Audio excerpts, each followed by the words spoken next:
Hi, everybody. Welcome to iHeart Recovery Land. I have not done a podcast in a very long time. I was traveling and then I wasn't feeling well, and then I got really busy. I needed to finish up this project for my friend Matt.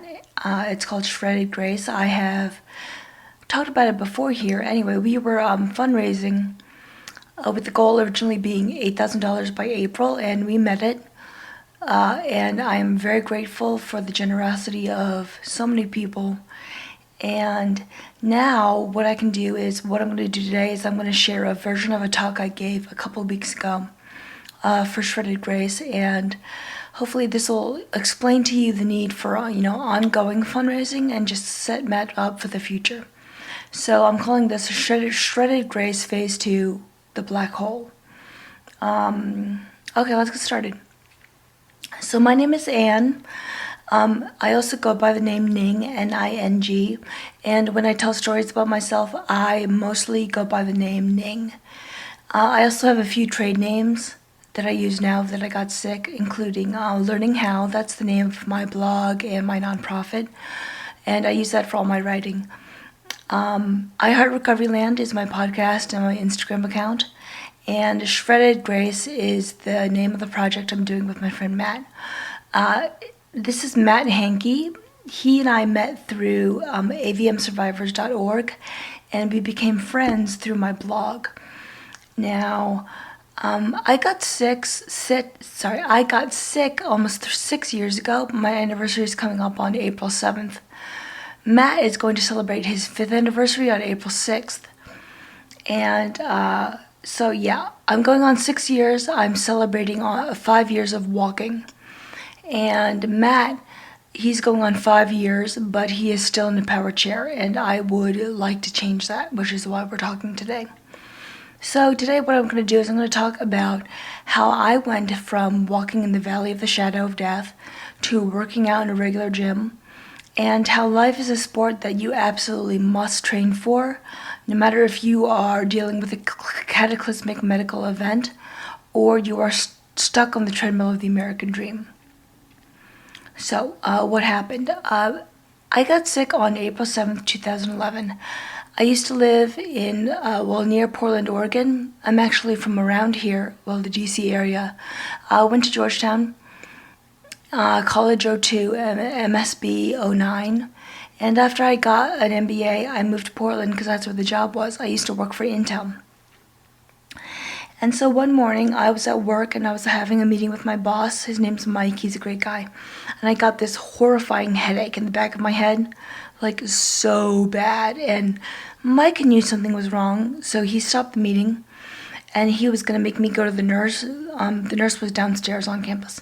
So we were on our way, but I didn't make it there. I ducked into a ladies' room to pull it together, and I didn't make it out. I collapsed. But at the moment of my collapse, 2 women walked in, and they were able to help me because they saw that I was, in distress. So eventually, I made it to the big teaching hospital downtown. And my surgeon, his name is Dr. Dogan, D-O-G-A-N. Incidentally, he also worked on Matt Hankey. If you need a brain surgeon, you should probably call him. He's at OHSU, Dogan, D-O-G-A-N. He did like a craniectomy, meaning he opened up my skull and stuff. And the wonderful thing is he was able to get 100% of the AVM. Now, an AVM is an arteriovenous malformation. It's a cluster of bad blood vessels that don't function correctly. And it's a congenital defect, and it's going to affect less than 1% of the population. And but if it ruptures, it's at that point, it's considered a big emergency. And don't worry if you're sitting there wondering, oh, do I have an AVM? If it ruptures, you'll know something's wrong. It's not like I'm going to go lie down and, see if my migraine gets better. This is you'll know, and the people around you will know that you'll need help. Anyway, so after the craniectomy, I was asleep for over a month.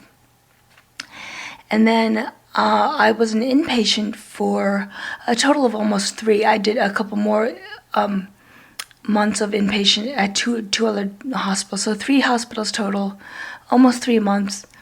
At which point, my parents brought me home to Maryland. And it became apparent that my job was to learn how to walk. So I learned how to walk in September of 2011, and a man named Andy taught me. His code name is PT6 in my first book. I also call him Andy Frankenstein. And the thing is, at that point, I had had enough time to figure out that I was now 100% dependent on another person to keep me from falling. And I was not amused by this. I was scared witless. So I asked myself, the question became, how badly do you want this? And I had asked myself that question before, maybe like 10 years before, when I was just working in my early working life and I was not happy with the way my life was. So the question was, how badly do I want to be different, How badly do I want to be strong enough to meet the opportunities that life has for me and to go and pursue the ones that I want? And more generally speaking, it can be, applied to so many concepts in life. How badly do you want to be better? How badly do you want to be different? How badly do you want to be free from an addiction? Or how badly do you want to speak kindly to the people around you versus relying on whatever verbal habits you've built over the years? So the answer for me, to how badly did I want to be different, was I wanted it really badly. So I embarked on this personal journey to kind of inner strengthening that I will tell you about later. So by the time it came time for me to learn how to walk, this is 2011 after I got sick, I knew how to ask myself this question. And so the answer was, yeah, I really wanted to walk. They actually asked me one day, I was so scared I would just stall. I would say anything to just, not have to walk independently, or it wasn't even independently, walk without a device. And so like the first day they said, okay, let go of the walker and just hold my hands and walk. I was so horrified. I was like, are you sure? Are you sure about this? And somebody said to me, yeah, I'm sure. Are you sure? And I thought to myself, well, and I said it out loud, I was like, well, I really want to walk. So yeah, I guess I'm sure. So that was several months in 2011, but I learned how, specifically with Andy Frankenstein, in September of 2011. Now, fast forward 2 years, we're at September 2013, I have 2 years of walking under my belt, and at this point I know that I'm going to be disabled for life, so I'm transitioning to Medicare, and I decide that it's time and that I need to start building the infrastructure for my long-term recovery. So the first thing I did was, I was like, what? I'm going to find a personal trainer. That's what I'm going to do. Because I knew that, the what insurance would be providing for me through rehabilitation, like at a hospital, would be limited now. So I go and find a personal trainer. And I say, you know what? I want somebody exactly like Meg 37. That's Meg. On my blog, her code name is M37. She was my last PT at NRH. And so I was like, I want a female physical therapy experience. I would love it if they had a neuro specialty. 6 feet tall and blonde would be great too, but whatever. So then I got David. And David is none of these things, except he does like brain things, like he's a bit of a neuro nerd. And I was okay with that. Well, no, actually I wasn't. When I first went to the sales meeting at the gym, this is the gym closest to my house, I totally almost walked out because I was like, they told me the cost of monthly membership, and I was like, yeah, I've never been a gym member before in my life, and I am not in a position to be taking any of the lovely classes they offer here. Like, I can't even use the soap on the wall because I'm allergic. I developed allergies after I got sick. But David got pulled into that meeting, and 10 minutes later, before I almost walked out, 10 minutes after that, I signed up for everything because as I was talking to him, I could feel his confidence. I mean, like, it was, his excitement was palpable, especially when I said I need a stronger core for living. He was like beside himself with joy that he found somebody that like needed a stronger core, because he was like, I can totally do this.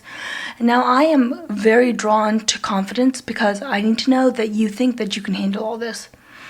And at that point, I did not even know if it was appropriate for me to try working out at a regular gym. So essentially, I walked in there and asked him, will you jump off a cliff with me? And he said yes. We jumped and we never looked back. So my first session with David was November 2013. I was gone in December, I was traveling. And then in early February, my physical therapist, because I was still in rehab at that point, at a different place, my physical therapist noticed the improvement in my gait. Like, she first noticed it from far away, and then she called me closer and had me walk in front of her. She called over another therapist to watch me. I'm not even kidding. Like, she got very specific. She was like, that's better. That's a lot better. And then she started talking about working towards discharge. And I was horrified. I was completely horrified. And the reason is because rehab is the only thing I'd known since I woke up. And early on, they teach you that rehab is the safe place where you learn things before you go out into the big bad world and do it there. So on the day I did get discharged, which was like 8 months later, because I asked her to let me down really easy, because this is a very emotionally charged situation for me. I went to David that same day, and I was so upset. I yelled at him. I was like, "What's wrong with you?" And he let me say my piece and stuff. Basically, I was like, let me explain this to you, okay? So on the day Andy Frankenstein kicked me out of rehab the first time, I did not have the verbal skills to explain to him why I was so scared. But I remember just looking at him and thinking, please don't leave me like this, because I'm not better enough. This isn't enough. Don't do this to me. But David, unfazed, he just looks at me, and very quietly he just says, you're ready for this. And I probably just didn't want to engage with him right at that moment, but on the inside I was like, excuse me? I was like, I'm sorry, did somebody ask you for your opinion? Because I'm pretty sure it wasn't me. So leading up to that moment, while we were still talking about getting discharged, but I wasn't discharged yet, I had decided that I was going to learn how to run in order to improve, that my recovery would not end with the rehab. And so the problem was, David was like horrifyingly enthusiastic about this quest. I called it Operation Run Forest Run. And this is like a regular gym, right? Like, there's no harness hanging from the ceiling. Like, this isn't a neuro rehab environment. I was not pleased about the situation. I was scared. I was like, right. So I went home and I Googled AlterG. And AlterG is an anti-gravity treadmill. And I said, you know what? This is fantastic, because it is so much easier to trust a machine rather than a person. But the thing is, I did not understand that this particular AlterG came with a traffic cop named Randy Rocha.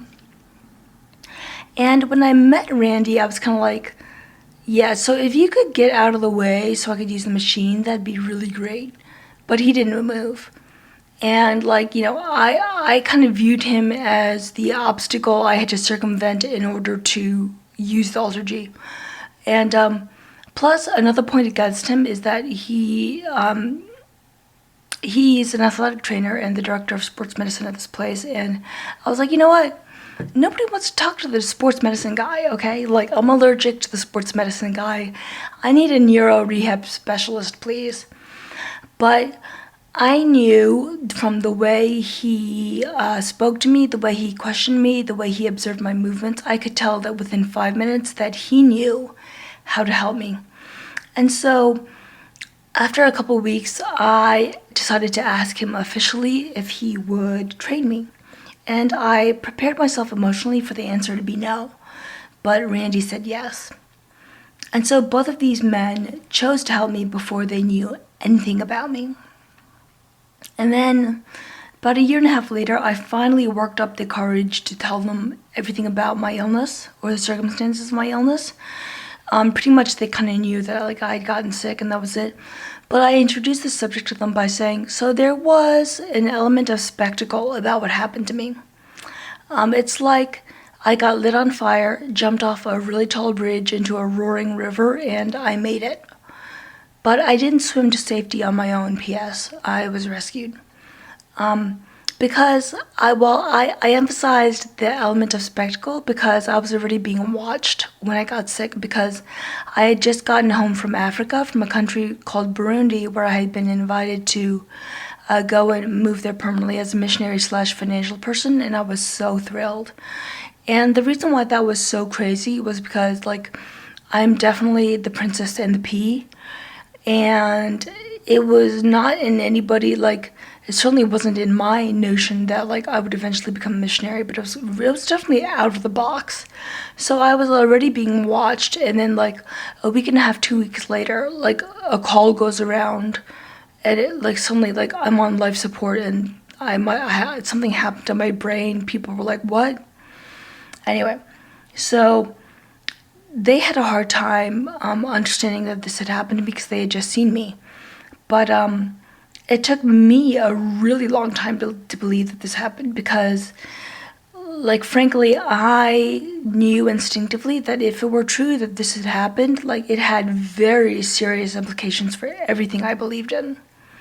So I didn't want to deal with it.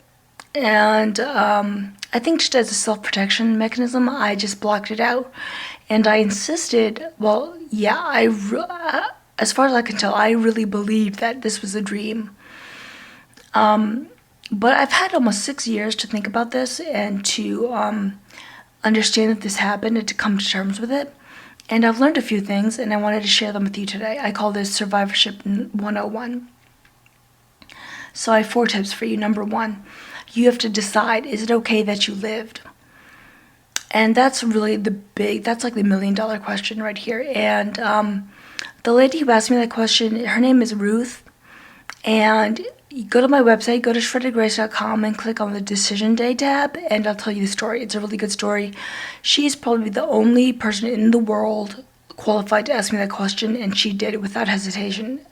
Because she's a survivor too. She's hardcore. She has the right. So anyway, go listen to that. Number 1, you have to decide, is it okay that you lived? And that's a question that only you can decide. I can't do it for you. I can tell you what happened to me. I can ask you some leading questions. But that's a question that you need to figure out. Okay, number 2, get to work. So this is another decision that you'll have to make, that only you can make. It goes back to the question of, how badly do you want this? And sometimes the question can be as simple as, should I or should I? Should I get out of bed or should I just stay here with the covers over my head? And I get it, that's a real conundrum sometimes. Sometimes it is very difficult to swing your legs over the side of the bed and put them on the floor. But again, that's something that you need to decide. Number 3, find people to help you. Now, I learned in business school that you can't specialize in everything. So it's been my rule of thumb that if you can't be the ninja, you need to know the ninja.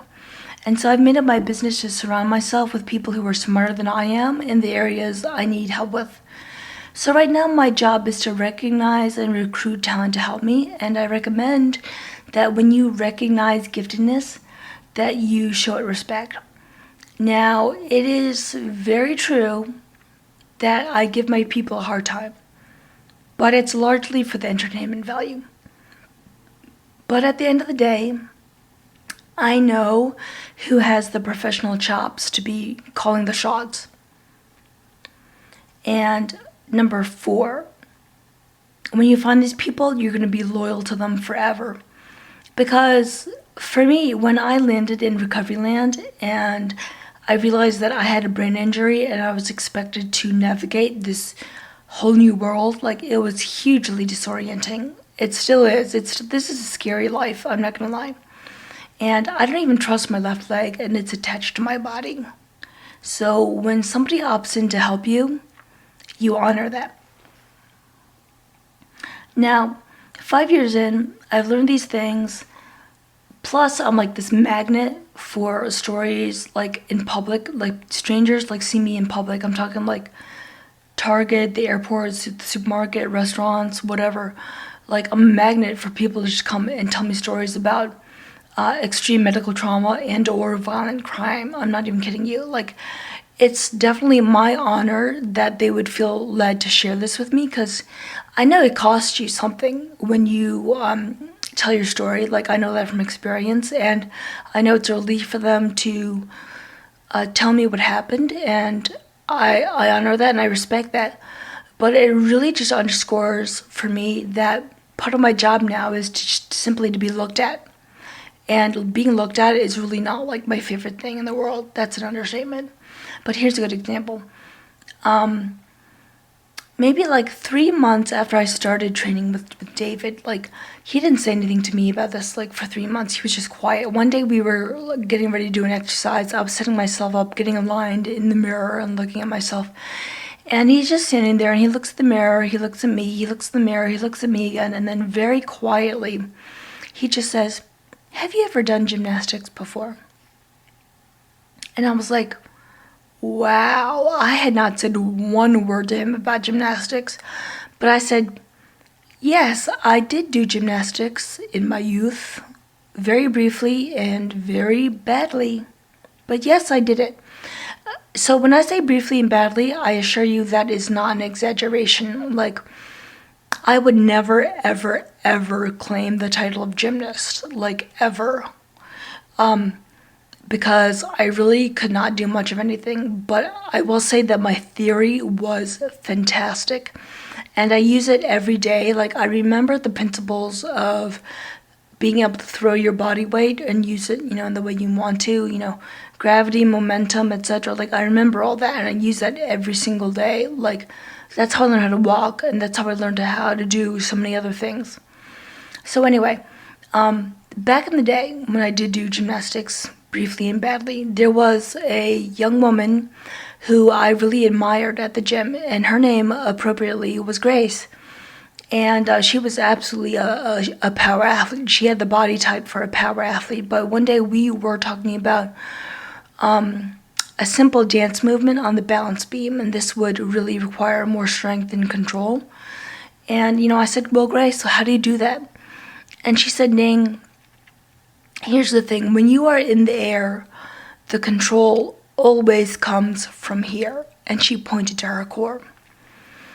And I was like, obviously that story has stuck with me for a really long time because like it's very applicable to life in general. But before I elaborate, let me just say, there's a distinction here on, we have the power source. And I will say that the nature of the power source is absolutely crucial. I can't overstate that. It's crucial, the nature of your power source. But that's not my topic today. My topic is core control. And I want to talk about how to use that power to your advantage, through core control. Because if you cannot control that power and use it in the way that you want to when you want to, it's not usable. It's doing nobody any good. So a strong core, like, it doesn't happen. Okay, it's better to build those habits of strength before the onslaught of the craziness of life. And if you're sitting there and you're saying, well, my life's really good right now. Life's not really crazy. I'm sitting pretty. Like, I'm glad for you. I really am. I'm not being facetious. But I'm just saying that you should probably, like, prepare anyway because the craziness is probably on it, like, going to happen momentarily. And not to be the voice of gloom and doom, but simply because that's the nature of life on Earth. But if you are in the middle of the craziness, those habits of strengthening can turn into habits simply of healing. And the advantage is that if you're in the middle of craziness, like, you have the advantage of great need on your side, so you're going to do it. And when I say habits of strengthening to, like, build your core, what that meant for me was really, carving out daily, habits and routines that are yours, that's your time. And when craziness is happening and everything else is changing, you can point to that and you can say, you know what, that's mine. That doesn't change. And what that meant for me, right before I got sick, I really devoted myself to the daily disciplines of prayer and fasting and reading, and I really took good care of my body. Like I exercised very gently comparatively, but pretty much constantly. Pretty much I was breathing free and easy, and I was poised for a huge life change. And I thought it was going to be Africa, but it turned out that I was being prepared for something a lot bigger. And this is something that nobody would ever choose. Like, you don't just choose to be disabled. And as surprised and as horrified I was to find out that this had really happened to me, I could not claim that I was unprepared for it. Because I was 110% prepared for this, the role of my life. And 30 years of personal and professional training led to this moment. And if you look at the circumstances of my life, you'll see that I was, uniquely fitted for this work. But, I had a career. I had savings. I knew who I was and where I was going when this happened to me. And my friend Matt, he was 16. He had nothing. So it took maybe 6 to 12 months for me to convince Matt to let me work with him. And then one night I got a really sad email from him. It just said, "Anne, abort mission. We can't do this." And he had gone to physical therapy that day. Like, it was at the hospital. It was a new physical therapy place. He'd gotten the evaluation, but now he was going for his second session. And they told him, "So Matt, you're approved for 8 sessions. And if you do not improve within those 8 sessions, we're going to have to let you go. We're going to discharge you." And he was heartbroken. Now, FYI, 8 sessions would have lasted me less than 3 weeks when I learned how to walk. And he has sat in that chair for almost 5 years. Anyway, so when I read that email, my heart was just breaking because I could feel his discouragement through my phone, because I was looking at it through my phone. And I was just horrified because I know that fear. I have been terrified too, because at a certain point in your recovery, you're like, who's going to help me? Who's going to help me? I'm not better enough yet. When that happened to me, I asked God to help me. And then I met David, who led me to Randy. And you know what? I'm not scared anymore. But I knew at that point that Matt had nobody to help him. And I said, you know what? I will not let this happen to him because I know why he's scared, and that doesn't have to be. So I said, I know how this works, and I'm going to have to explain it to him. So I said, Matt, listen up. This is what's going to happen, okay? If they say insurance gave you 8 sessions, they are obligated to document improvement within those 8 sessions. Otherwise, they can't go back to the insurance company and justify why they should ask the insurance company to pay for more. So what's going to happen is this. They're going to bring their little clipboards out, and they're going to evaluate you. And they will measure you within an inch of your life. But let me tell you, Matt, you listen right here, okay? That whatever they write down on that clipboard, those numbers do not define you. What does define you, what matters to me, is that I saw you doing what you could with what you had. Now, what was he doing? He was busy building an online presence after he got sick, based on images and videos of him before he got sick, looking amazing on his skateboard. He was a phenomenally talented skateboarder, crazy. I'll post some pictures. Not everybody looks like that, okay? Anyway, it still hurts my feelings to see pictures, old pictures of myself, and you have to understand that like every time he uploaded something to the internet and saw those old pictures of himself, it must have ripped his heart out. But he was doing it anyway, and I admitted that. I respect that. And then, perhaps more importantly, one day I told him some stuff that I remembered about the Valley of the Shadow. And it's stuff that I had hidden for forever. You know, I've suppressed it. I don't talk about it. And I felt really guilty about it. And, you know, he just said to me, Anne, I remember that too. He said, yeah, you're not the only one. Now, the story of my recovery is told that I'm a pretty tough cookie, but I assure you that I feel the full weight of my loss all day, every day. And I remember stuff that I wish I could forget. Okay, I would do anything. But he told me, you're not alone. And at that moment, I said, I'm all in.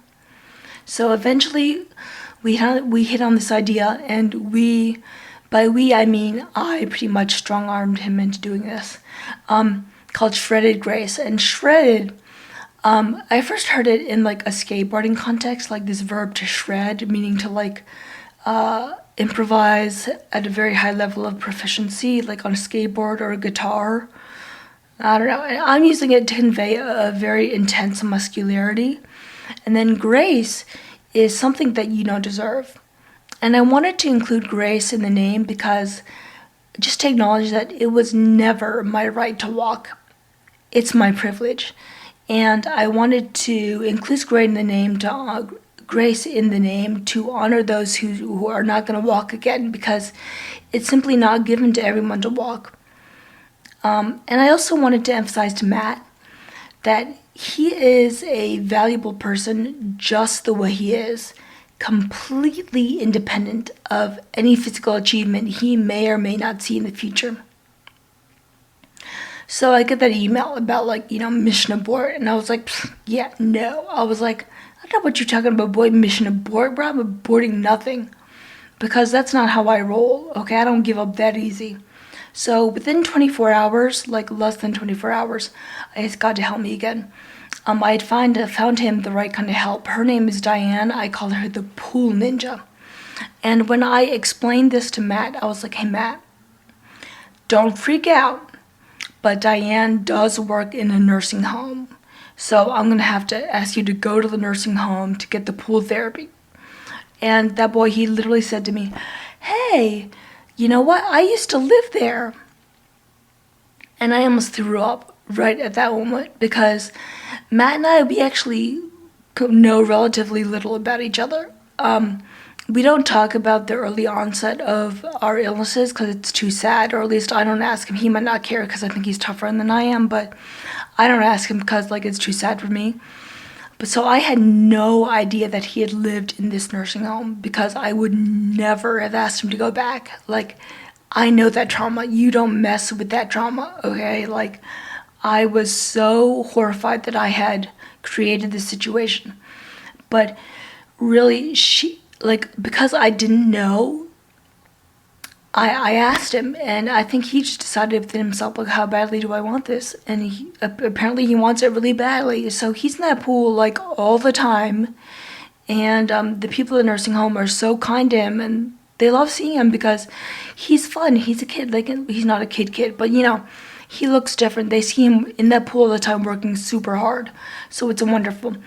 And I was so glad that he decided to go do it, because I knew that Diane was the one, because she has the confidence based in professional expertise, like a lifetime of it. Basically, she told me he could not be in better hands. But then when I showed her the my thank you video and Matt's Care Channel video, she understood the kind of the breadth of the injury we're talking about here in the situation. And she said, I need to get to work. And right then I knew that emotional commitment was there, that she was going to see this through, because she knows that this is about so much more than just walking. And this is really the beauty of me seeing David and Randy all the time.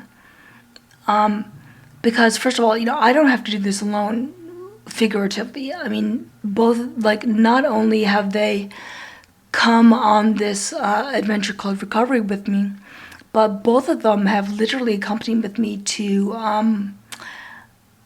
appointments with new providers as I've hit road bumps. For example, David came with me to an evaluation once, and the provider, I really liked her. She's actually specialized in like muscular balance and I forget what else, but anyway, she was smart. I liked her. And she, I said to her, I have left-sided hemiparesis. And she, being an extremely knowledgeable practitioner, she just looked at me after she'd watched me move for a while, and she said, I don't really see it.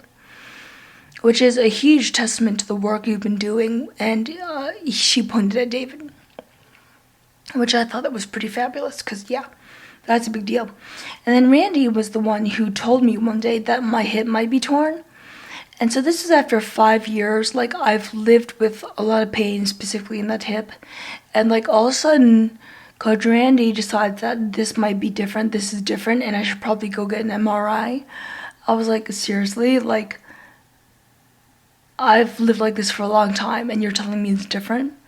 So, of course, he was right, which I'm still not over. But anyway, he came with me to the ortho, which was great, and he's kind of in this process of rehabbing me through this injury so that I avoided surgery, which is fabulous. And also, at one point, like, all joints in both my legs were compromised because, like, I'm not, like, my gait is very irregular. Like, yes, I can walk, but my gait is irregular, and I'm not going to get away with it, apparently. So, like, the beauty of this, like, is that they see me all the time, and they address my deficits as we go along. And I am so thrilled that we've got Matt into a similar situation. And I knew when we launched that I had resources and skills that could change his life. But I also knew that I couldn't do this alone, which is why I'm asking for your help. And originally we set this crowdfunding thing up on Give Forward with the original goal of $8,000 by April. And we met the goal by March, and I will say the rules of engagement have changed entirely since we launched. He's working out 3 times a week. He's doing double back-to-back sessions, and Diane is planning to work with him once a week on land so that he can practice what he's learning in the pool in a gravity-bound environment, which is exactly the direction we want to be going in. Now, as context, $8,000 is really a drop in the bucket. But I said, when we started, I was like, Matt, we got to start small and let people buy a unit of recovery that translates directly into pool time, as opposed to asking them to donate into this vast black hole of medical need. Now, FYI, the black hole exists, and that's why I'm calling this phase 2 the black hole. It definitely exists for me. I mean, like, I just, for example, I have a couple of tears in my hip. I mean, my situation is constantly changing. They told me, it was Meg who told me, I think it was 2 or 3 years after I learned how to walk. I asked her, like, why does this still look like this? Like, why is this taking so long? And she kind of sucked her teeth, and she didn't want to discourage me, but she told me, she was like, so gait training is going to be your way of life. Now, to me, that means I'm going to need kind of continual care. Like, and it's like, I get it. Like, everything I see improvement with, everything I see maintenance with, and I see improvement on top, by the way, I pay out of pocket for right now. And it is so worth it. And I'm willing to do it because I train for real life. And everything we do, every movement that David and Randy train translates into real life, whether it's loading the dishwasher, carrying a squirming toddler, or speaking in public. All the time that I spend in the gym, it gives me confidence and strength to live. And I know, that, this is the right thing to be doing right now. And I don't know what's going to happen next, but I'm pretty sure it's going to be good. So you're going to have to keep on watching. My recovery, though, it's made possible by the fact that I had a career before I got sick. And now, I've decided that I've done this for a few years, and, I've kind of gotten a grip on, like, the time and the money budget thing. Like, I decided the things that are worth spending the time and money on. And I made the decision that I'm going to spend until the money is all gone, because I fully intend to face my future as fit as possible. And in the long term, I know that the Lord is my shepherd, and I'm not going to be in want. But my friend, Matt Hankey, he has no assurance of this kind at all. Like, yeah, that could change in the future, but I'm saying, like, he has no assurance, which is why I'm asking for your help. Now, the great thing is that all this money is administered by a man named Mark Milner. Now, Mark and Chrissy Milner are the parents of a very dear friend of Matt. And when Matt got sick, they decided to help him out and stand with him as he recovered. And when Mark introduced himself to me, he just said, my job is to make sure that all this money gets spent on stuff that works. And FYI for you, pool therapy works. If you want proof, you go to shreddedgrace.com and you look at the videos. Because, like, they make me want to cry. Like, I had to write Matt this really mean email because he really was making me cry all the time. It's amazing.